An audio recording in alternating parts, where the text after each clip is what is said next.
Well, shalom, everybody, and good afternoon. It is here. I've been asked by some of the team, the 365 team, to show them some of my recipes. So I want to show you kind of how to be really proactive about doing your meal. And I want to give you a little nice little meal that you could do. Went to the store and I bought some thin chicken breast, all no skin chicken breast. And I want to show you a real neat thing you could do to get a couple of meals out of it, maybe 2 to 3 different meals out of the chicken breast, but show you how to really cook them. Chicken breast is kind of a funny dish to cook because it's really kind of like a blank canvas when you deal with them. The reason I'm putting on gloves, of course, you always want to be careful when you're handling chicken of any sort. Let me turn this television down, so if you can excuse me just for a second.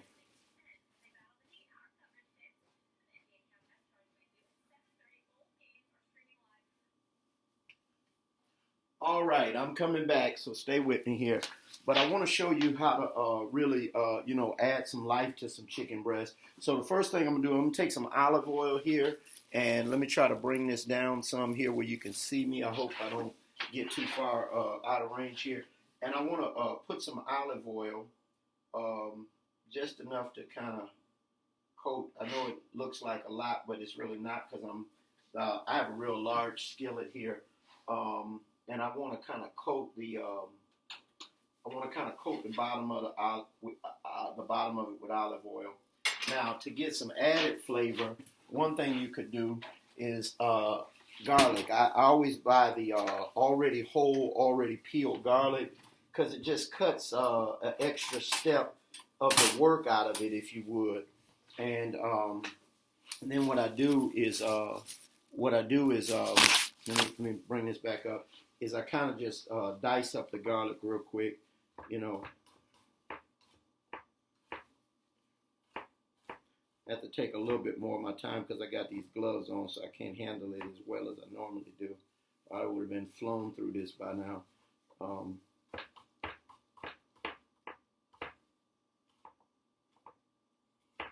So I'm just going to dice up two whole cloves of garlic here, and I'm going to just put them in there to add some flavor to that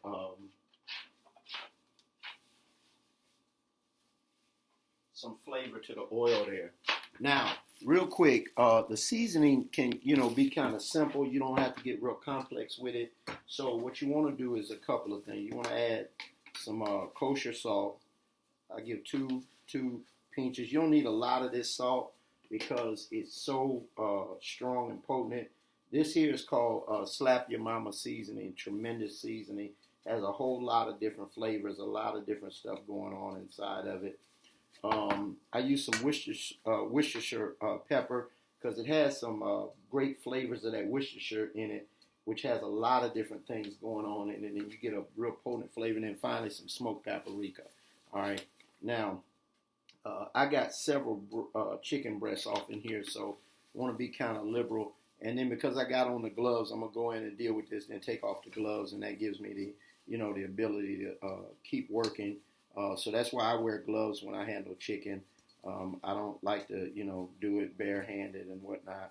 You have to constantly keep stopping and all of that, and then you don't want chicken to be touching anything else other than what you're dealing with it with.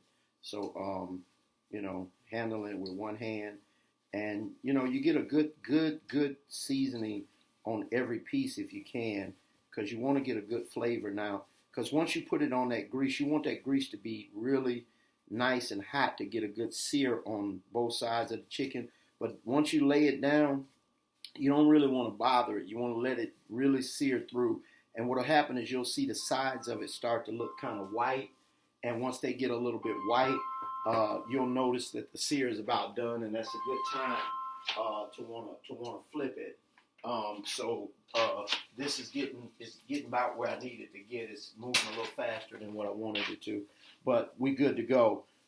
Now, let me bring this down a little bit again so you can see me over here. What we want to do, I pulled that off just for a second because it was moving a little bit faster than where I wanted it to be. But what you want to do is you want to take this,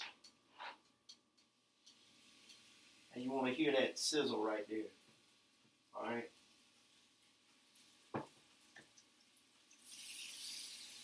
Yeah, that's good love right there. You can smell that garlic, man. The reason I got a big skillet is so I can get a lot done at one time.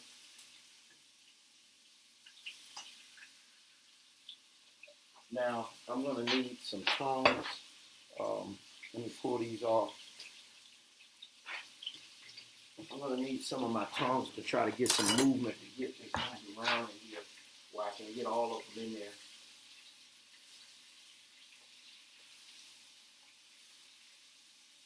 The thing I like about the tongs is see I can go back in there without having to utilize the gloves. And I want to drop that off right there. All right. I want to drop that off right there.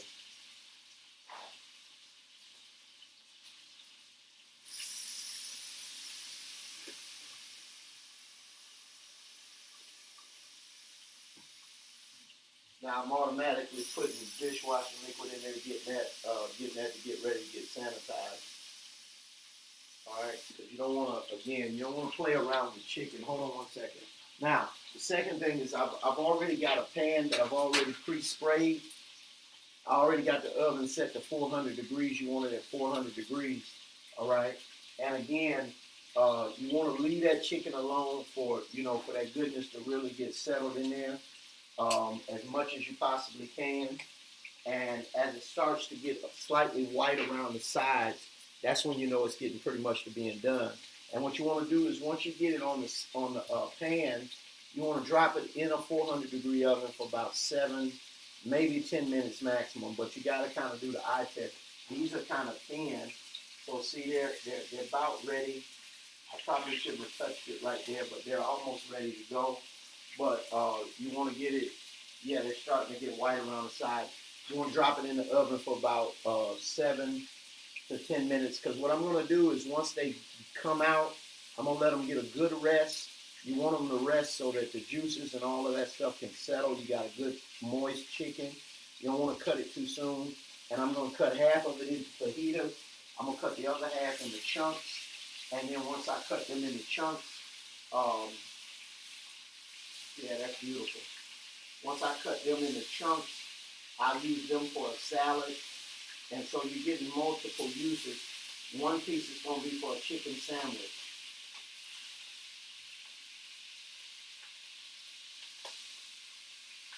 You got to be careful here because, that olive oil with some of those juices can pop. Then I'm going to bring this down just slightly here. All right. Now I'm going to bring the camera over just so, I'm going to hold on to this. I don't want this touching anything. I want to bring the camera over just so you can get a kind of idea and a visual of all that goodness right there. Look at that. That's beautiful. See? So that's beautiful right there. That's what you want to see when you're doing that. And then, as I said, as you once you get it out, you want to let it rest on your cutting board, and only use one designated cutting board for it, even though the chicken will be done by then. You want to let it rest, and then you want to cut it in a diagonal angle like that, all right, to where you get your nice little fajita pieces.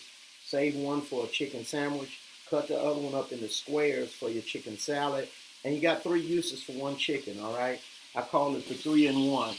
And then that way you're already prepared to eat healthy for the next couple of days or so, okay? You make a great salad, great fajita taco. Keep it light on the condiments and stuff like that. Add a lot of veggies to it so you can get those veggies in. And keep the condiments light.